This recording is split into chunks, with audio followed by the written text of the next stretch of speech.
میرے نبی کے دنیا سے جاتے ہوئے آخری الفاظ تھے الصلاۃ الصلاۃ الصلاۃ، میری امت نماز نہ چھوڑنا، نماز نہ چھوڑنا۔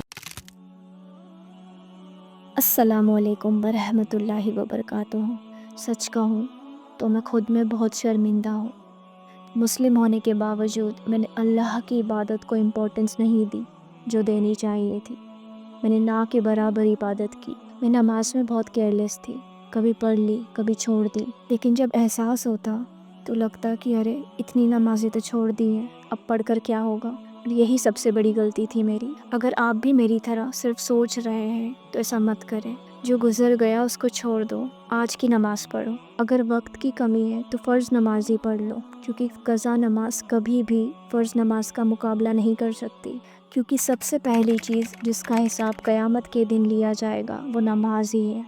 اس کے بعد جب مجھے ہدایت ملی تب میں نے عہد کیا کہ اب میں کوئی بھی نماز مس نہیں کروں گی، اور جو چھوٹ گئی ہے ان کی قضا کروں گی۔ پر پرابلم یہ تھی کہ مجھے سمجھ نہیں آتا تھا کہ میری کتنی نماز چھوٹ چکی ہیں اور مجھے کتنی پڑھنی ہے۔ تب میں نے ڈیسائیڈ کیا کہ میں اپنی قضا نماز کا پراپر ایک سسٹم بناؤں گی۔ میں نے ایک قضا نماز ڈائری بنائی ایئرلی وائز ٹیبل کے ساتھ، اور جب بھی میں قضا نماز پڑھ لیتی ہوں میں اس پر رائٹ ٹک کر دیتی ہوں۔ یہ پروسیس اتنا سیٹسفائنگ ہے نا، آپ لٹرلی دیکھ سکتے ہو کہ آپ کیسے پروگریس کر رہے ہو اور اللہ کے سامنے اپنی اکاؤنٹیبلٹی ٹھیک کر رہے ہو۔ اور اب مجھے ریئلائز ہوتا ہے کہ اللہ کتنا رحمان، کتنا غفور ہے کہ اس نے مجھے یہ موقع دیا۔ اللہ بس دیکھتا ہے کہ ہم سنسیئر ہے یا نہیں۔ یہ جرنی صرف قضا نماز کا ریکارڈ نہیں ہے، یہ ایک سیلف اکاؤنٹیبلٹی اور بیٹر مسلم بننے کا پروسیس ہے۔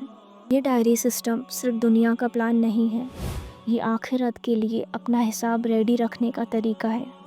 آپ کو بس چھوٹے سٹیپس کے ساتھ کنسسٹنٹ رہنا ہے۔ ایئرلی نہ صحیح، ویک وائز ٹریک کر لو۔ اگر ہم اپنی نماز کا حساب خود نہیں رکھیں گے تو قیامت کے دن اللہ کے سامنے کیا جواب دیں گے؟ اللہ حافظ، جزاک اللہ خیر۔